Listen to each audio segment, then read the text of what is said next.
Hello.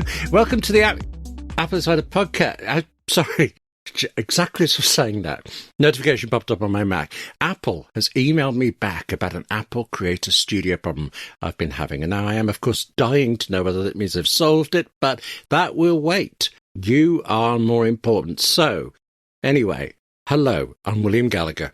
Our sponsors this week are Masterclass and Nordstella, and more about them later. And I am joined, as always, by Wes Hilliard, who I think by now has kind of grown used to the fact that, frankly, I just use him. I use this podcast to ask him about Apple issues I know he knows better than I do. And this time, not to tip him off too soon, that might be about Gemini. Who do you believe with that? But first, Wes, I trust you are brilliantly well, and I trust that you're wearing your Apple Vision Pro on its 2-year anniversary. But what is this iPhone in space thing I keep hearing about? So NASA is letting astronauts take their phones with them for the first time in history. So maybe we'll finally get the real live footage of we'll send the rock to space with an iPhone for an actual ad instead of faking it. So. Right, okay. I went down a Muppet line with that, but you went serious? I thought you were going to take a left turn into conspiracy. We'll be able to see if it's really the moon they land on. The flatters. Anyway, details... Yeah. Details of the story are on AppleInsider.com. Of course, there'll be links in the description. But then also... Well, before we get too far in, Apple Insider Plus this week. Well, I was going to ask you about this because we've got the Super Bowl coming up, and I do want to ask you about that. But the thing is, I'm thinking that, eventually, one day, there will be AI that realizes I have never watched sport in my life. And so it would just automatically skip forward to the Bad Bunny halftime music show. And yet I say that to you, I feel like you're looking at me and I'm looking at me because I'm suddenly not actually that convinced that's a good idea because I could miss out on something brilliant.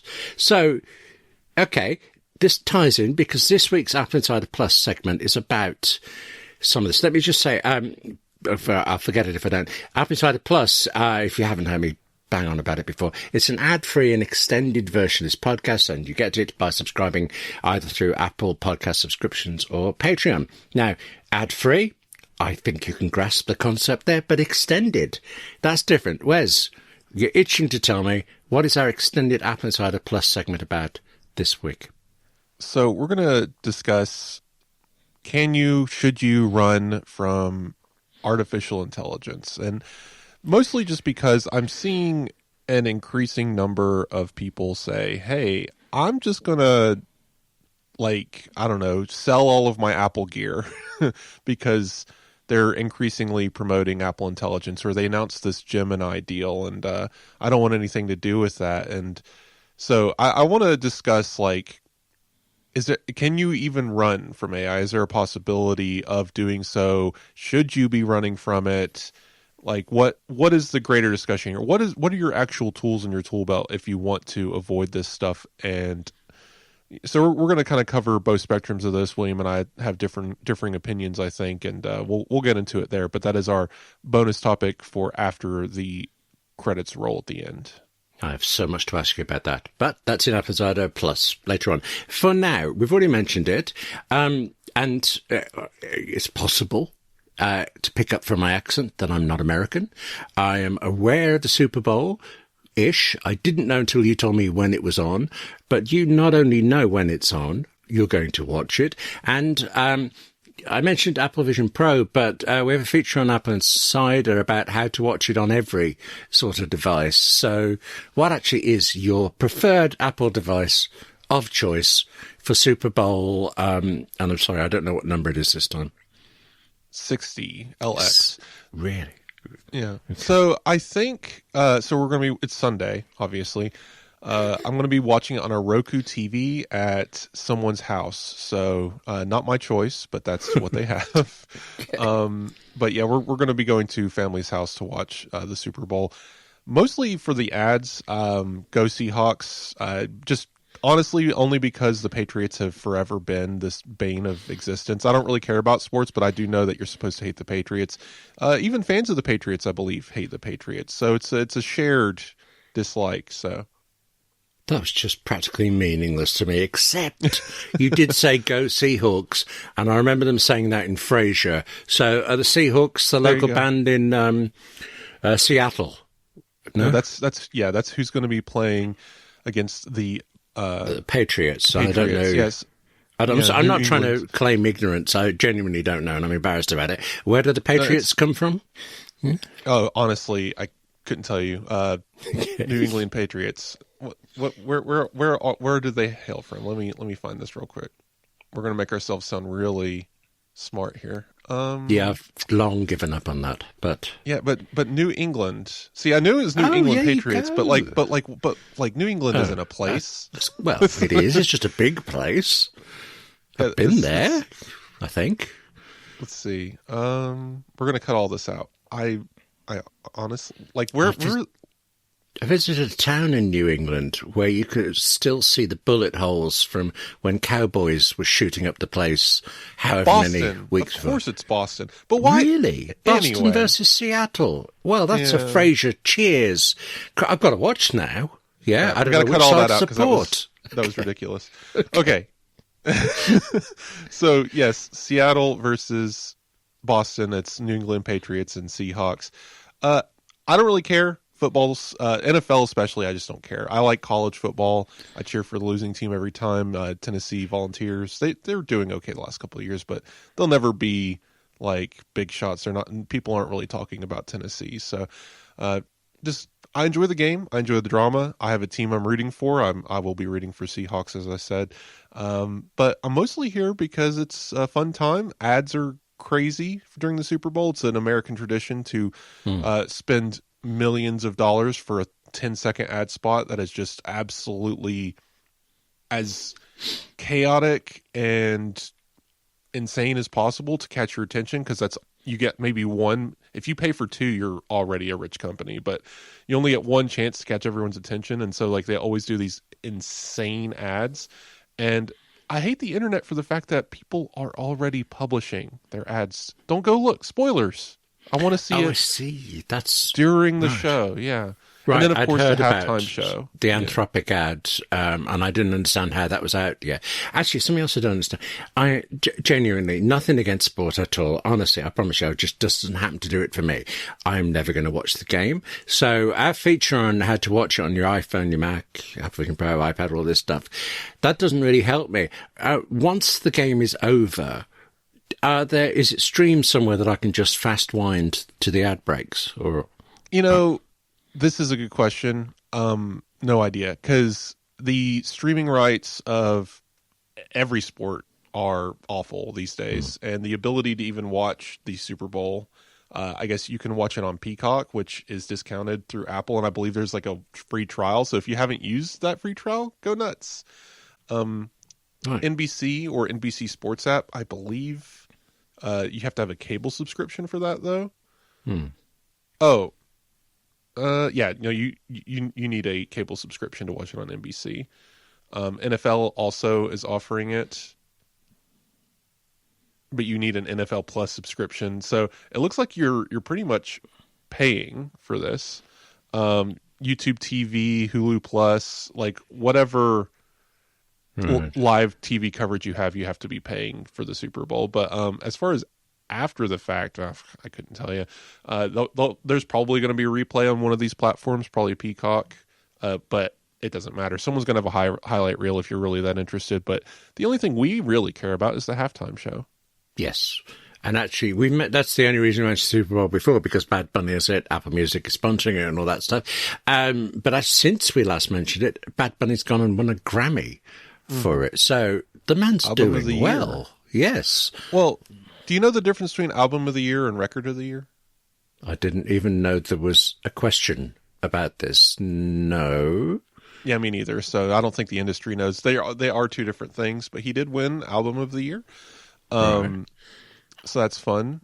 Apple also won a Grammy this year for the F1 soundtrack. That country song, I think, is Stapleton. Who played that I still haven't seen F1, but I can tell you I've now got the screenplay to read, so I'll look at that at some point, and it won't help me with the music side, but I'll catch up somehow. Okay. excellent film. Honestly, I think we should go ahead and do the press day here because I think that would float. Well, that's just something I'm surprised to say I don't know that much about, because it used to be that I would actually go to press events. All the networks, I'm in England, so it's BBC and ITV, Channel 4, they would hold these days where they would show journalists a clip reel of the best shows they've got coming that they had any footage for. They'd wheel out some celebrities. It's quite fascinating. I have really strong opinions for and against certain celebrities because of meeting them at these things. But this time, because in the States I didn't go, but Apple has done it. They used to be called the upfronts in the States. That's what it was, because they were upfront to advertisers. This is what we're going to be trying to sell later. And I think that term still floats around, but doesn't really apply to streaming so much. So all I know is what I've read in AppleInsider, that a massive amount of new content coming to Apple TV has been listed, but I don't fully know what they are. Is there anything that has leapt out at you?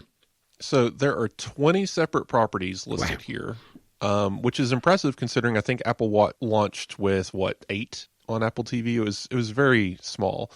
And the fact that we're getting 20 properties, 8 of them are returning, 12 of them are new. That's good. Yeah. And what's interesting too is this isn't everything. I'm fairly certain. Apple usually sprinkles in a few things, usually children's programming, because I think they get the rights and just publish it very quickly. That's why sometimes they'll just announce a show and it's coming out next week. So there's still more coming from this. I'm sure we'll get a couple of surprises, a couple of big shows, more premiere dates and stuff like that, especially in summer and fall. Apple will probably have some more theater-esque films to announce. But anyway, the TV shows wise, several of them look really good. I want to check out Margot's Got Money Troubles. Nick Offerman is in there with Elle Fanning. So Michelle Pfeiffer, that looks great. Maximum Pleasure Guaranteed looks like it might be interesting. I kind of like the idea of it just being this comedic thriller, which is always a fun combination. Yeah, but movie-wise, I'm very interested in Eternity, which we've known about for a while, but that's debuting February 13th. Elizabeth Olsen, Miles Teller, Callum Turner, they're in a love triangle in the afterlife. Like, come on. That's great. Well, I didn't know about that, but there was a gorgeous BBC Radio 4 play that had a couple die, but the man had been married before, so his ex was in heaven or hell, whatever it was, and now there was which one? Oh yeah, all right, I'm up for that. Definitely. Yeah, that's the plot here. Okay. She was formerly with this guy who died young, as I guess in the war, whatever war that I couldn't keep track, but there was a war, and he passed young tragically. She fell in love again, and now they're all dead, and she has to choose between the man she spent her whole life with or her first love. And that looks very great. You know what? I didn't connect it, but that's a good Valentine's Day movie. We do have Valentine's Day coming up. Well, it kind of depends how it works out, really, doesn't it? Yeah. It could go either way. Yeah, right. But maybe watch it, check it out first before you make it a date Reeves night. Is coming. He's going to be with Cameron Diaz and Jonah Hill in a movie called Outcome, directed by Jonah Hill. It's his third directorial film, so that should be fun. Love a good Keanu. Basically, he's being blackmailed with something that could ruin his Hollywood career, and has to figure out a way to fix that. Actually, not to be a downer on this, but something that bothers me about only the little I've read of this slate, but also all Apple's been going on about creatives using Apple Gear and this stuff. Apple consistently won't talk about the writers. So the people who thought up this thing just get ignored. I mean, I've even directly asked Apple who wrote things like the Underdogs that they've done, or their campaign about creatives, who wrote it, who aren't you crediting? And they will occasionally mention the actor. You can find out the director if you look in the right place, but never the writer. And it sounds like so far as again ignoring them. And that really bothers me for a company that's pushing its support of creatives. The press has more details about like executive producers, and I think the writing team is in the main press releases, but this was They're not, kind of actually. Yeah, No? I mean, Okay. generally speaking, that's what prompted the asking. You've listed everybody except the writers. But that might also be my fault, just based on how I covered the news, just because, again, I was grabbing the headliners and wanted to keep the explanation fairly short. I'm not in any way dissing you, and coverage of all this thing, and I suppose even Apple's own coverage, it does concentrate on the people you see on screen, because that's who you know, that's what's going to sell it for it. But we have things like, at the moment, I believe, I don't have proof of this, but it looks to me like creatives will tend to go to Disney Plus last, because they get so badly treated there, all sorts of things going on with Disney, which may change now there's a new CEO, that they are more likely to go to Apple. But there's Apple doing some less than creative stuff with it. But, sorry, I'm off on one here. So. Yeah, if you go into the Apple TV Plus press room, which is a public website, they do list the writer of everything. You just have to go to the property. The writer They've consistently not. So if they have now, that's fantastic. Yeah, which is great. Yeah, it's casting crew is listed. Again, I'm looking at the main. So there's an Apple TV press page. You go to Eternity's press page, and the casting crew is listed. And Pat Cunane, I guess, is the writer, is how you say that name. So I'm so pleased. Thank you. Yeah, okay. and again, that's Apple's press website. Now, did the newsroom, like the actual article that announced the release of that film, say so? Probably not, but you're right. Not to press on this, but actually the full details before have not. So I'm so excited about this. So, okay, you made me happy there. Good to see. But talking about happy, there was a headline I saw that isn't in this list, but it's kind of mentioned at the same time, that I thought, Wes, immediately. F2, is that likely? Well, it won't be called F2 because that would mean Brad Pitt was demoted. Right, sorry. Okay, yes, it would. Okay. Yeah, F2 is the slower cars of the same racing. Which I believe that's what they drove in the film, wasn't it? But, okay, so Formula One. I think they should call it no. F1 the movie, the sequel. I think that would be. That's a bit like Airplane, the sequel. That's what that was called. But okay, there's a few joke bits title wise. I mean, I'll always go with Electric Boogaloo because I think that's just funny. Okay. So there was a tease. I briefly want to get back to the list because there's a couple of movies here that I have to point out. But before we do, yes, Eddie Q and the F1 CEO spoke at this thing, and apparently what they said was just completely boring because no one actually covered what they said, even though it was a press day briefing. Right. We got one quote from one outlet, I believe Deadline, actually just said, yeah, they said a bunch of stuff, but the one thing we cared about is someone asked if there's going to be a sequel. The F1 CEO is like, not this year, but maybe in the future we'll consider it if it keep your eyes out, like not confirming anything. And then Eddie Q's just like, yeah, we have 24 sequels coming out this year. It's called F1. Watch it on your TV. It's a sport. Oh, see. Yeah, there's 24 races in the season. So, and Apple's giving them all to us through Apple TV. So that's exciting. Quickly, though, because we do have other topics to get to, I wanted to point out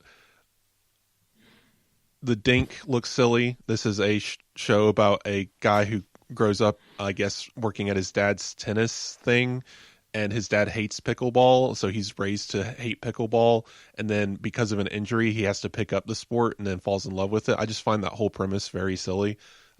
So good comedy there. But we have Ryan Reynolds returning, Mayday. This one's kind of another, I kind of want to watch it to see how it goes, because he is a Cold War pilot who ends up behind enemy lines in Russia and meets an ex-KGB agent. And this is described as a buddy comedy movie. Okay. So behind enemy lines in Russia, as a American, guy, just the whole thing sounds absurd. I'm excited to see a trailer for it, see what angle they're going for, because that could be very funny or very bleak. And two more. So Matchbox, the movie. Are you aware of what Matchbox is? When they're like dinky cars or something, toy things. No, models, little toys. Yeah. And there's hundreds, if not thousands, of them, of just these little cars. I used to collect them and play with them as a child. So this is very much up my alley. Guess what this movie is not about, William? Would it be not about those cars? Yeah. No? Okay. So it is Mattel, makers of the cars. Oh, Matchbox, that's interesting. Yeah. The movie, brought to you by Apple TV, starring John Cena. Right. But the plot of the movie is about him being a CIA undercover agent and dragging his childhood friends into a undercover thing by accident where they have to try and save the world. If this doesn't somehow tie back to them playing with cars, I'm going to be very upset. Well, I'm interested in this because I didn't know about it before, but Mattel, once Barbie's a fantastic film. Once it was this amazing hit, it was announced that Mattel was looking to license everything it could. But that's a couple of years ago now, and this is the first time I've heard this of is their anything second other. film. Okay. Yes. I mean, Apple grabbed it. Now, I'll watch it because of Barbie, or at least I'll give it a start for it. But yeah. Barbie's complicated on its own. Like it was a great movie, but what it represented may have been overplayed a little bit as far as, feminism and everything. There's blogs and blogs and blogs about it. Yeah, but they're all wrong. No, I thought it was an excellent movie. It's just there's certain things that they did that could have. Anyway, that's a whole different topic. We're not that show. Matchbox, though, I do think is funny. Is basically the literal polar opposite of that. The description. I want to see the trailer because this could be a very different movie. But the description is very machismo, Fast and Furious, guns and explosions. They might have this cute thing where John Cena is this. Actually, even though he's a CIA undercover agent, he's actually the silly, childish guy who hangs out with his buddies. Whatever, we'll see. But I want to see. I don't see Apple coming out with Machismo the movie. So I don't know. And again, Mattel seems to know what they're doing. This one's for the boys, right? So I think that's the angle that they're like. Going from Barbie to Matchbox is such an interesting step. So I'm very interested in seeing how this is played. But that doesn't come till October. I've got to tell you now, sorry, I've got to say this. When you said explosions and things, I want little tiny explosions with those little tiny cars and all this. Our Community did that. Somebody sent a tiny, tiny warning with a little toy car exploding. Yes, I'd be in for that. But no, you've got something else. And then I have a question. If Matchbox doesn't involve somehow the titular cars, I will be very upset. Yeah. Finally, Way of the Warrior Kid. This one looks interesting just because, ignoring the fact Chris Pratt's in this movie, he plays a Navy SEAL who is going to help a kid who's dealing with bullying. But when I first read this, I thought, he's going to teach him to beat up these kids. But no, apparently he's going to design a training session just like his Navy SEALs training for this child, but the result is to help him have more courage and not to teach him how to fight. So I don't know if I'll watch this one, but it's just there's a lot of weird plotty things going on there in the description. I was just like, I don't know. I'll at least watch the trailer. Do you know, you mentioned the list several times there, and I should have looked before, so I did while you were speaking. And I'm not seeing references to Slow Horses, which we know is coming back, and Down Cemetery Road, that unquestionably got a 2-series deal. That's not mentioned either. So I think you're right. There are going to be more announcements throughout the year. Excellent. This isn't everything. This is just what they wanted to reveal to us at that time. Just a sizzle. This episode is brought to you by Masterclass, the online learning platform that I've been using to, learn new things, yes, but also just enjoy the absolutely fascinating company of people I admire across writing, across art and technology. And I'm not ever going to say that I've been using Masterclass wrong, because I don't really know how you could. But for years, right, I have been watching classes on my Apple TV 4K in my living room. And okay, sometimes I'm doing it very studiously and sometimes taking lots of notes and occasionally just sitting back, relaxing and absorbing everything. but masterclass is everywhere. You can fit in a class on the go on your iPhone, or actually, as I've been doing lately, watching at your Mac. Not only, though, when you go to the Mac or other device, you pick up wherever you left off, fine, and on whichever device you like, fine. But when it's the Mac in particular, Masterclass is right there in your browser with a space to make your notes. So I was used to always scribbling away. If I was prepared and thinking about it, it would be in Apple Notes or maybe in Drafts 5, but occasionally it'd be in the odd email or something. But it doesn't matter. Here you go. There they are. Your notes right next to the very masterclass that they refer to. FBI profiling, right, and using improv skills in real-life discussions. Those are kind of my latest obsessions in Masterclass. But over all this time, James Cameron has talked me through technology, and I'm even more of a Jodie Foster fan than I have ever been before, and I've always admired her, because I've seen her talk now about being a director working with writers. She is fascinating.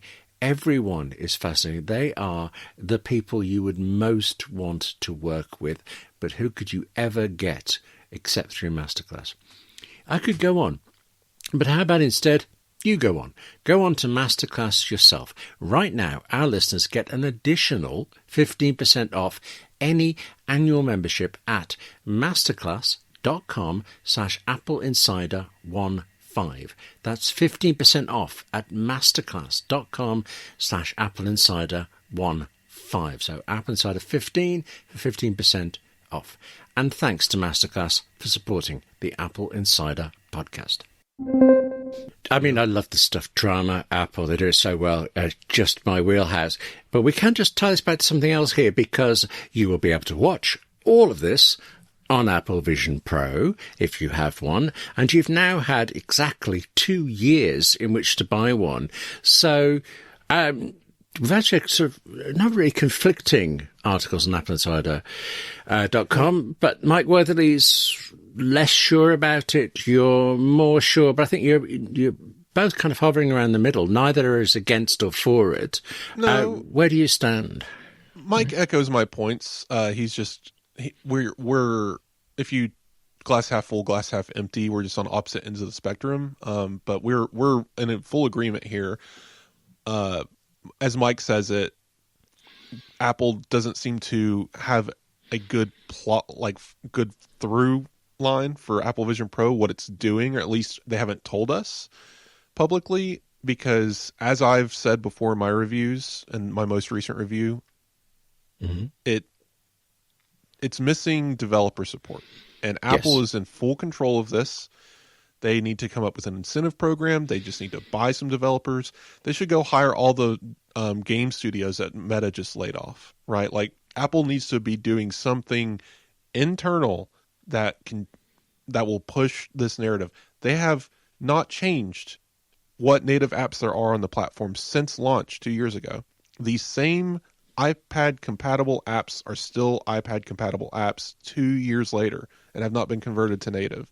So this conversation continues. Mike wrote this story, but again, as long as Apple isn't putting everything into Apple Vision Pro, native support, developers, incentives, it's a product without a purpose. It needs developer support to get that killer app, to get people to buy it. But the chicken and egg problem also exists of developers can't develop for it if they can't make any money because no one owns the thing. So something needs to budge, and Apple's the one with all the cards and all the money. So they need to do something. Right, but certain things like that, I'm quite shocked about the native apps, or the non-native apps still being non-native. It sounds like from outside, a solution is obvious: more investment, create native apps, support developers, by studios even, like you say. Apple appears to have done none of this, so why not, do you think? Well, it's complicated. Apple, for whatever reason, is a very, focused company, and the fact that it seems like they have 12 employees and they can only work on one project at a time. And Apple Intelligence kind of took over everything. Apple Vision Pro was announced at a very unfortunate turning point in the company where as soon as it was announced, the media was basically beating them over the head every day with, why aren't you doing AI? Why aren't you doing AI? And meanwhile, Apple's like, but look at this cool thing we made. And they basically seemingly pivoted every resource they had to let's get this AI stuff working. And here we are. It's now working, at least internally. We're about to get it to the public, and that's finally done. So maybe we'll see some attention elsewhere. WWDC could be very interesting this year for Apple Vision Pro, because this is the 2-year mark, right? That first Vision OS update was a baby step. Vision OS 26 added some very interesting stuff, but it wasn't a big departure. I think this is the time for Apple to have a make or break moment in the development community. WWDC is a developer conference. This is where they make these kinds of announcements. They got to say something about this platform there.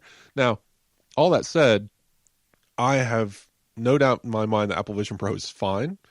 I still am fully of the mind that Apple Vision Pro is doing what Apple wants it to do. It is in the wild. They're able to learn from people's use of it. They are tweaking development pipelines based on it being released. So it being released was correct, and how it's selling is probably fine for what Apple wanted it to do, especially at that price. But for us to move forward, things need to change.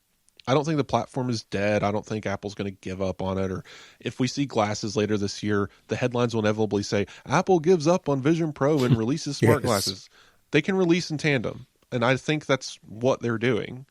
But something's got to give. And I think this is the year to do it, or else I'm going to start getting really concerned. I was going to ask you about the next glasses, because you've said before things like, I mean, there are rumors of all sorts of when they'll be out, but you were saying 27 seems to be the most likely for it. Is there any chance that by now Apple is waiting for that release? So not this year's WWDC, but next? They're separate products. Right.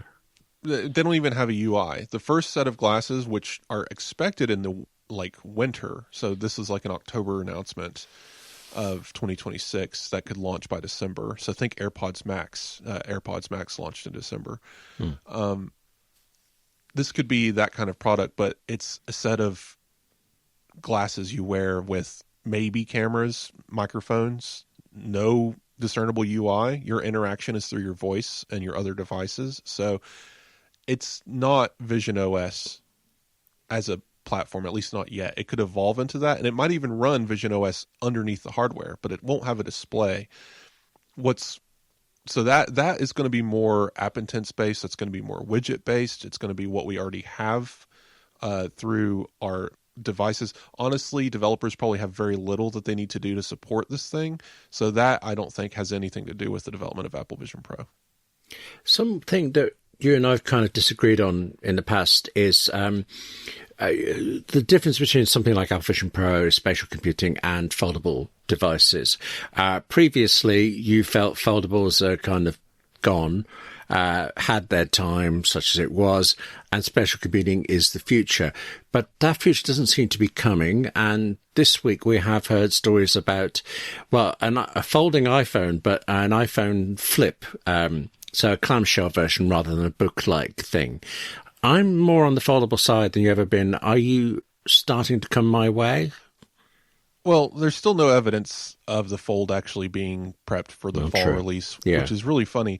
It's getting closer and closer to that make or break period where the industry has to be ramping up, right? Development of this device should already be well into we're ramping up supply chain. And we have not seen the supply chain ramp up for this. A rumor came out as we record from the Elec, and they're talking about Apple prepping for small, basically a small supply chain pipeline beginning mid-February. That's not historically good. If that's when they start production, that is literally the last viable moment that they could for them to have the units ready in time for September. Now, of course, Apple probably isn't expecting to sell that many. They probably have plenty of time to manufacture the ones that they do intend to sell. But it's just we're at that weird point. If we reach the end of February and we don't have like actual Ming Chi Kuo level supply chain, this is happening, I'm going to be very surprised if we see an iPhone Fold this fall. Okay. So the Flip that you're asking about is apparently the sequel, right? This is Apple is going, if the Fold does well, the Flip will come out next. And this is from Mark Gurman.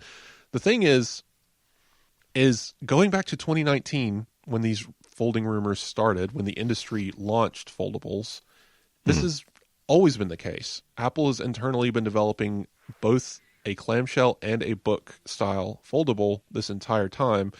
So I don't know why this is coming out now, other than whatever his internal source is just making assumptions, or maybe there is a more definitive timeline. But again, like, the fact that this story exists on top of a bunch of ifs, if the foldable launches in the fall, if it does well, I don't think this is really anything to even look at currently. This is like, if the leprechaun exists at the end of the rainbow, there will be a thing of gold. Well, we need to make sure that there is an end of the rainbow first. We're in step 1. You're talking about step 4. I don't think there's anything to even discuss here yet. I'd actually forgotten that the first Samsung phones were Flip. I think up to now I've been imagining a book-like one because that appeals to me. But as soon as I heard this idea of a Flip, the rumor surfacing again, it flashed me back to the days of flip phones.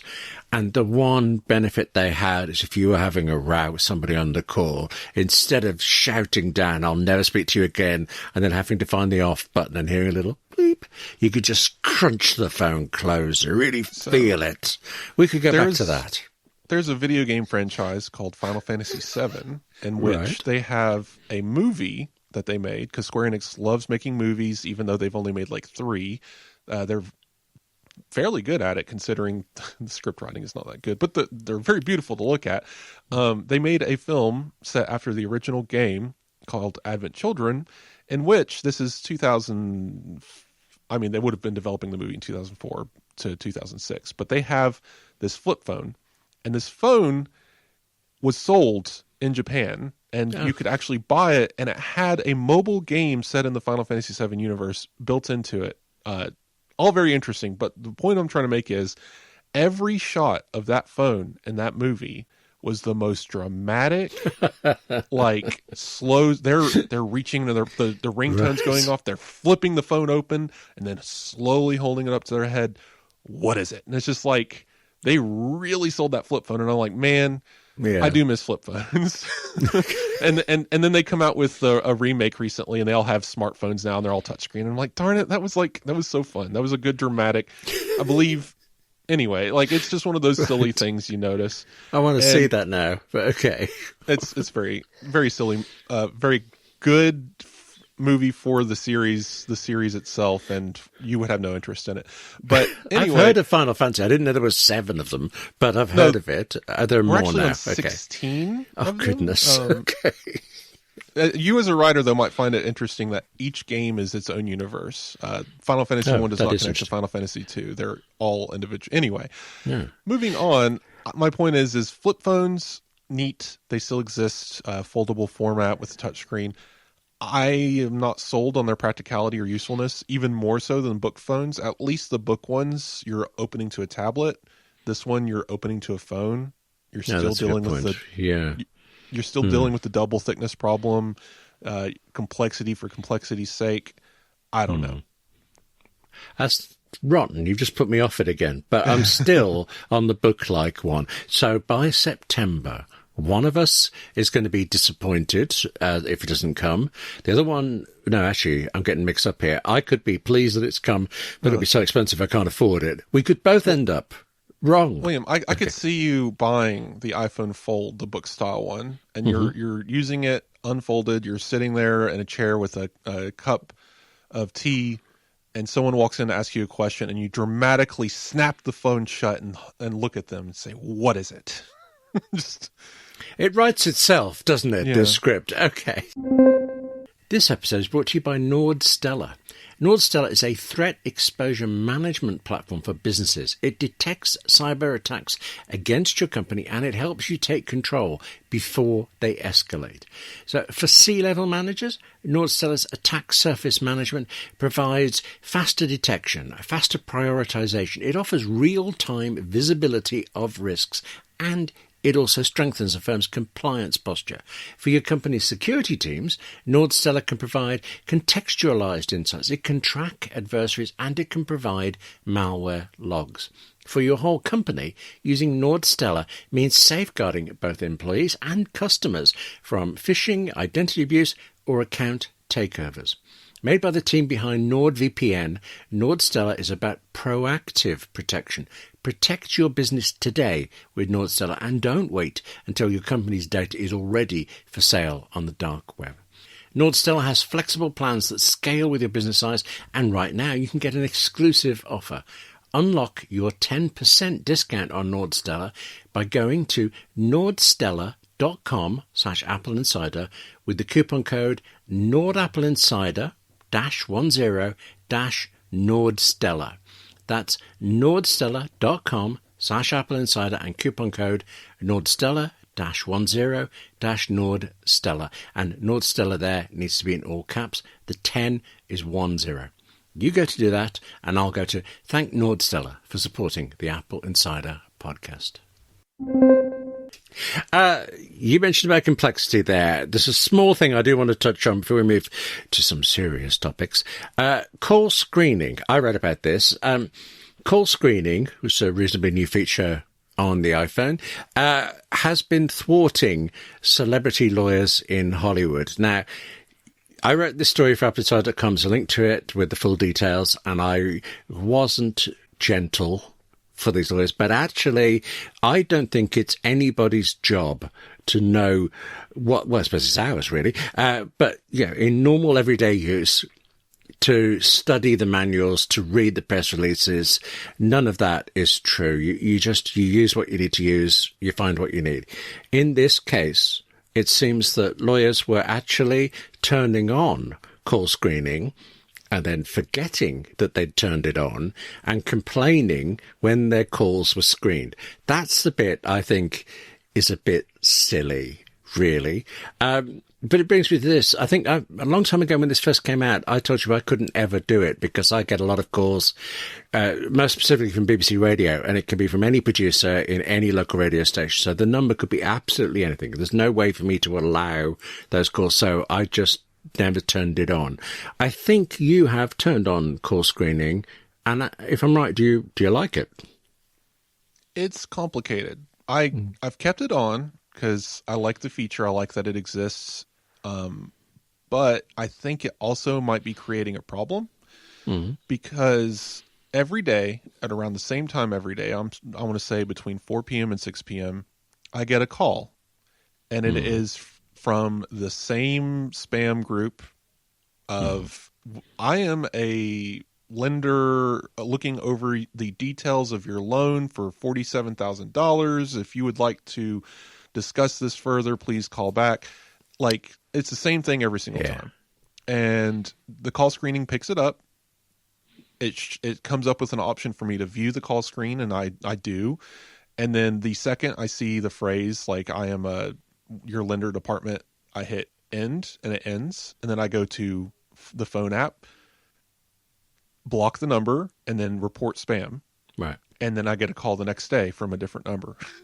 So I want to see it. They must have an infinite number of, there seemingly is an infinite number of phone numbers, but I think I can block them all. Ultimately, that's my goal. At this point, it's just for spite. I have to do this because I think the problem is Siri answering the phone and saying, hey, the user will answer if you leave a good enough reason, is sending the signal of there's a human on the other end. So now my bots are talking to each other, and I may be actually hurting myself because of that.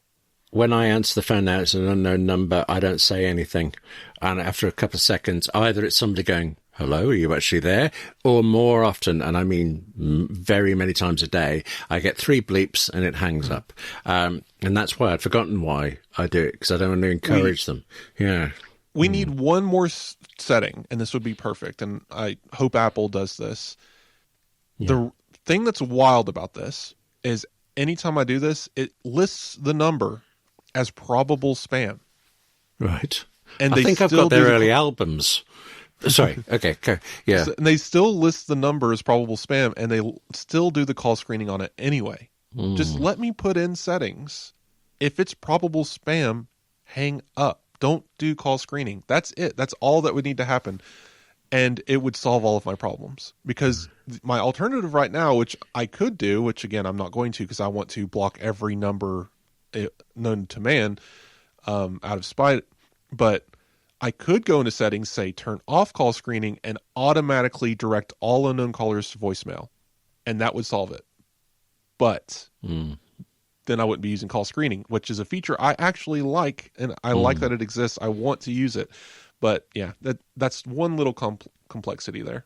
Well, I can't use call screening for those reasons. I do really like picking up the phone and seeing a transcript of a call that I've missed. But actually this week, my sister-in-law phoned my wife and her message began, "Hi, it's only me." And that was transcribed as Honey May, which is what we're now calling her. Yeah. So, it's a creative tool, really. I didn't think this was going to be, call screening would be quite such a controversial topic. But this week, in which we do not have a controversy corner, we do have something that, well, it's confusing me. This is the conflicting stories about Gemini and privacy. We have a headline in AppleInsider about how Google and Apple CEOs are contradicting each other about their AI partnership. Now, you said before that Google wants everybody to think that's it, we're running Siri, and Apple actually wants to toss them out the door as soon as they've got Siri working. Is that feeding into that, or am I totally wrong again? So my angle here, of course, is seemingly contradictory, because if you actually pay attention to all this and our reporting, they're not contradicting each other. But if you read other websites, and for some reason Mark Gurman, these are contradictory statements. And it's just like, I don't know why they need to be contradictory. I think it just adds to the drama. People really love this idea that Apple is this abject failure and they're relying on Google and they can't do anything right and they're just bad at it and Google's here to save the day. That whole thing, that keeps pushing through to the surface of all these stories and coloring how they're covered. But when you just look at what's being said, it and you connect the dots factually, it makes sense. Basically, Google had its earnings call. And Sundar Pichai and his chief business officer, CBO, said basically identical quotes and their prepared statements. "We are collaborating with Apple as their preferred cloud provider and to develop the next generation of Apple Foundation models based on Gemini technology." Now, William, what does that sentence mean to you? They've studied every syllable, they've lawyered up, and they're trying to say nothing, really. They're not tying themselves down to anything. All right. Well, I don't know. Well, so people are getting hung up on preferred cloud provider, meaning now Mark Gurman and everyone's just like, see, look, Apple is using Google to power Siri in the cloud. I don't read it that way. So, and it gets complicated, so we'll get into it. But this is my summary. This is, if we took every quote and every statement to the public so far, this is where I've arrived. Right. And what I've written in the story.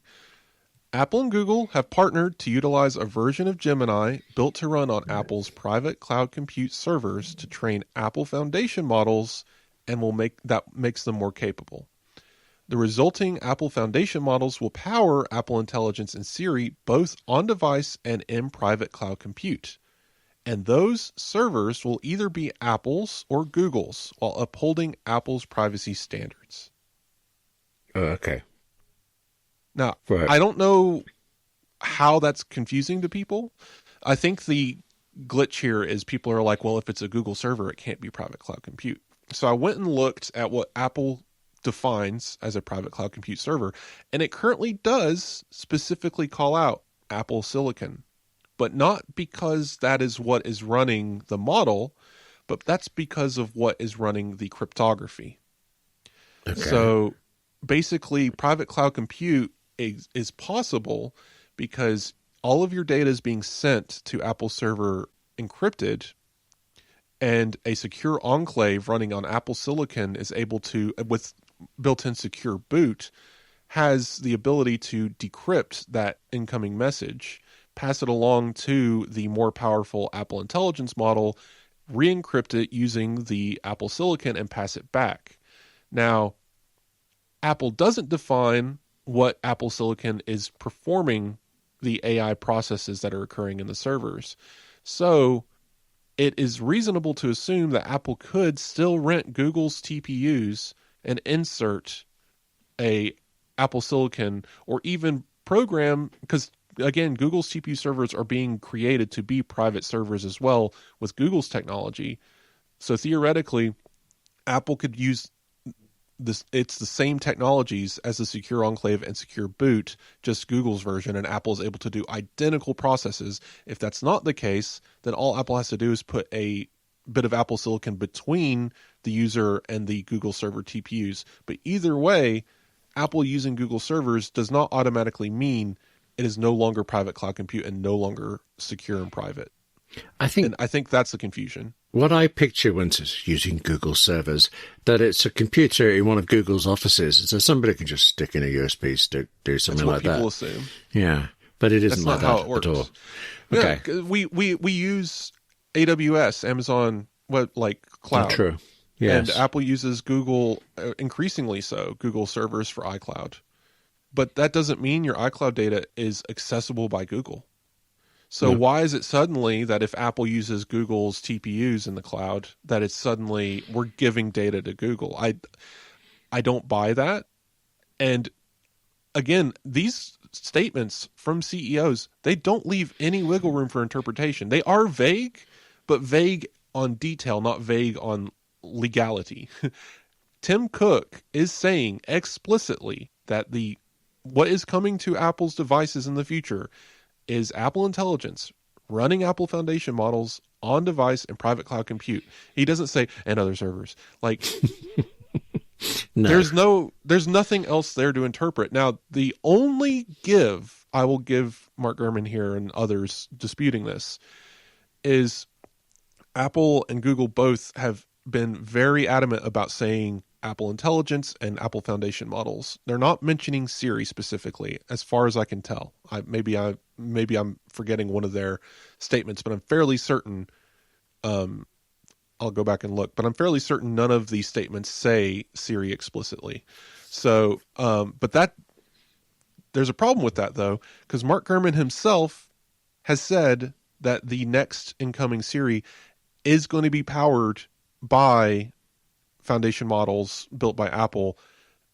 And people are saying, well, actually, it's not going to be Apple Foundation models. It's going to be Gemini. But Apple is saying, no, it's going to be Apple Foundation models powering everything. So there's some disconnect here in how this is being told. And I believe it just comes down to people deliberately trying to find some failure here, as silly as that sounds.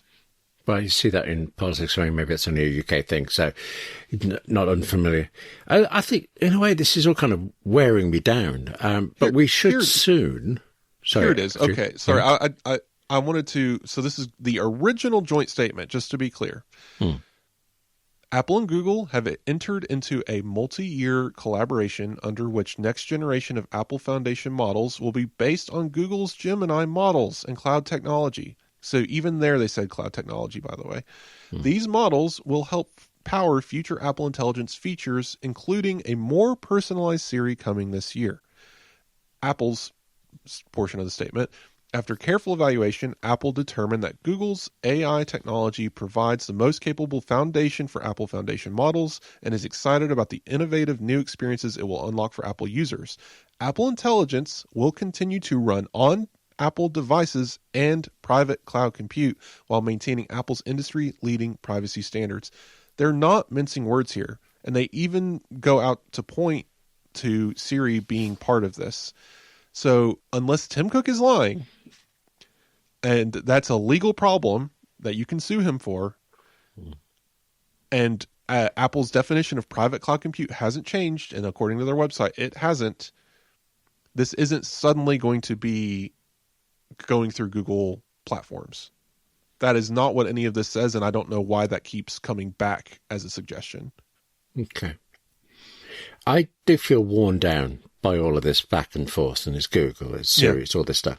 But we keep saying, everybody keeps saying, the new Siri is coming in the spring.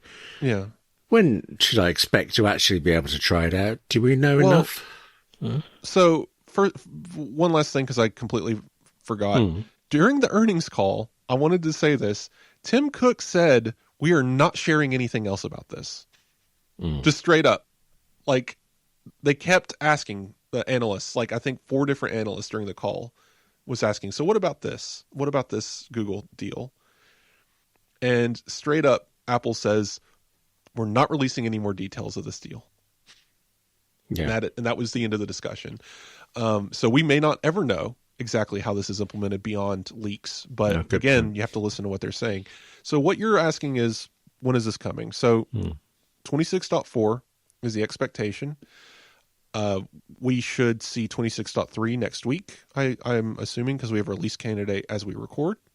So that's great. There's a new Xcode AI we might have a second to talk about. There's really not much to say, but that's coming. And then 26.4 beta should start probably next week, if not the week after, but very soon.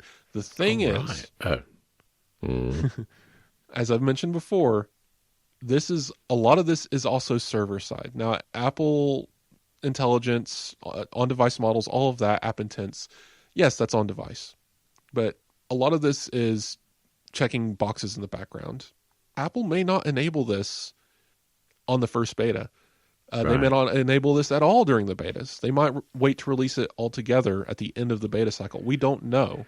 But it is due in 26.4. At the bare minimum, that this will be available to the public when 26.4 releases sometime probably in early March. So, and if you're thinking, I'm going to join the betas and test this, hold off until you know for sure that it's there, but also don't install the betas just to test this. It's probably going to be very broken. And this is so intimately entwined with all of your device's services and features. It might not be a good idea to just throw it on your device. I trust Apple to put out a good beta for this, but still, don't just run out and do it immediately. Give it a day. Listen to what people have to say about it. Yeah, I'd actually forgotten Apple did exactly what you just said about not releasing the betas. I think it was the very first Apple Intelligence suddenly came out later. I remember being mildly crushed because I wanted to play with it. But, okay, I can hang on for a few more weeks. We're not far. No. And it will be before June. So we are confirmed from Apple, from everyone. We are getting new features based on Apple Intelligence and this new Gemini partnership in the spring before WWDC. So okay, I'm just aware that Apple's definition of springs can be quite literal, and it's later than you think. But yeah, April. Okay, yes. I mean, this beta cycle could go long. We've seen long ones before. We've seen beta 8s, right? So it could take a few weeks before this fully launches. But I'm expecting March, April. So I mean, obviously April at the latest. One thing, you did just mention this, but actually I think I'm more excited about it than you. The new Apple Intelligence and AI features, in Xcode.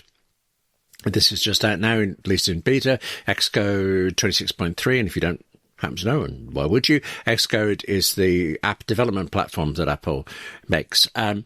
I've been a developer of apps before. I've used it. I've struggled through it. I've hired people to fix my problems. But I did re-download Xcode 26.3 this week, and I actually did make an app that I've been meaning to make for ages. It was, I've got to tell you, total rubbish, but it worked in moments. So there's the thing of AI being useful. Have you given in and tried developing apps this week? I would have to turn on my Mac to do that. Of course. The last time I used Xcode deliberately was before emulators became more available on iOS. I would sideload Delta and similar using Xcode. Right, I did not know you could do that, but okay, right. Yeah, okay. Yeah. You need your own developer certificate and have to be anyway. Like you basically execute it as a app that you're testing on your device, and then you can just run it.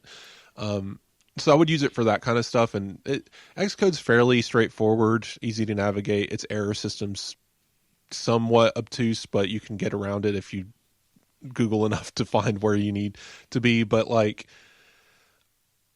I am fine with this. First off, like, this is clearly where things are going. The key, and we're going to get into this into Apple Insider Plus in a moment, but the key to understand with all AI tools is it is a better hammer, and you have to hammer nails, right? It's not a thing that's going to solve all the problems. You're not suddenly going to become a developer because you can tell AI to develop this app for you. It can get you started. It can find errors or correct errors that you've made easier. Like, it speeds up the development process. I've been keeping up with other people doing this, and it's really cool, the stuff they've done. They've made websites and apps, web apps that they need or want or have wanted for years, and they just type in a prompt describing what they want and get something usable at the output. That's amazing. It's just, you have to understand there are risks involved. You're allowing it access basically to shell level scripts on your device. Yeah. Apple obviously has built-in safeguards, but still, if you are already a developer and you already have an app, using vibe coding can lead to pushing updates that you didn't mean to push because the bot decided to do it for you, right? There's a lot of scary things that can happen with this kind of stuff. You have to take a lot of precautions with it. But if you know what you're doing and you already know how to build an app, it's like suddenly having encyclopedic knowledge about every single Apple rule and API at your fingertips, while also understanding what an app should look like and how to code it. So it can really open up possibilities, and it does lower the floor of being able to build something. Just understand that it's not some superpower. The thing that you're trying, like, if you are literally never touched a line of code before in your life and you want to generate an app, whatever you make is not going to be as good as what someone else has probably already made and published on the App Store. I've seen people, Reddit, Discord, they're saying stuff like, I don't need to buy apps anymore. If I want to use an app, I just tell it, hey, this app on the App Store is cool, make it for me, and then I can just run it. That is not going to work. No. You might think it's going to work, and you might even get something that turns on. Yeah. It's not going to work. This has put me back in mind of Final Cut Pro on the iPad. Imagine going into Xcode and saying, make me a video editor like Final Cut Pro, which doesn't cause me problems and have me phoning Apple, but that's another story. I'll tell you, if you actually, or anyone wants to buy my absolutely rubbish app, they can contact me about it on william@appleinsider.com. I'm not even going to tell you what it was that bad, but you know, if you're interested, it's yours for however much money I can get out of you. You can also find me on YouTube at 58 Keys. But what about you? If people want to totally disagree with you about AI, how would they do it?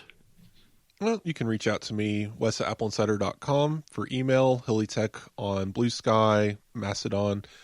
I always appreciate messages and things that I get there. Emails are always good. Been getting some of those.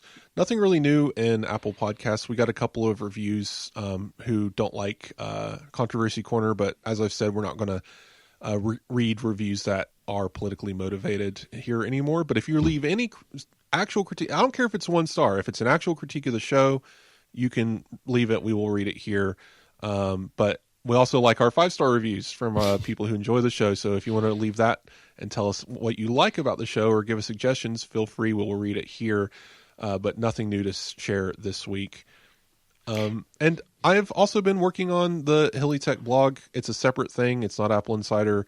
But I am writing about everything. It's kind of just a life and fun blog. I'm talking more about tech, going more in depth about my feelings and thoughts about this stuff we talk about here, but also I might recommend an anime or a video game. So it's more of a personal thing. But if you guys want to check that out, reach out to me on Blue Sky or look it up. But yeah. Oh, we'll make sure the link's in the show notes as well. Forget this reaching out to you, just go straight to it. Yeah. I would like to say, this is going to sound like I'm biased because you and I talk about this Controversy Corner every week. I think it's great, and it was not anything to do with me. It was entirely your idea. And I thought you'd let us address the issues that are affecting Apple and are therefore affecting all of us, but doing it in a way that at least is straightforward and controlled and sticks to the facts. So I really like that, and I'm grateful for you coming up with it. But speaking of sticking to the facts, that is actually the point of the Apple Insider podcast until you get to Apple Insider Plus. No, wait, that sounds like we just lied. Yeah, I was going to say fact-based opinion. Yeah. Yeah. We're not throwing facts out the window. Leprechauns invited. Let's go. Do you know, I'd listen to that, actually. Anyway, the point of Apple Insider Plus is that we all use this gear and we all mostly like it, or we wouldn't, or we wouldn't put up with it if we had to do with it. But there are things like, well, my Final Cut Pro issue. There are things we don't like, things we need to discuss, things we can enjoy. And then there are these much, much broader issues that I think actually affect all of us in and out of technology. And that's what this week's one, I think, is going to be more about. AI. You can run, but can you hide? That's what we're going to discuss in this week's Apple Insider Plus, which, if you're not already listening to, you can get to by Patreon, or I always struggle saying this, Apple Podcast subscriptions. You can subscribe. You could be an Apple Podcast subscription subscriber. Made it. And it'd be a treat to have you there. But in the meantime, thank you very much for listening. Thank you too to our sponsors, Masterclass and Nordstella, and we will be back with more news next week.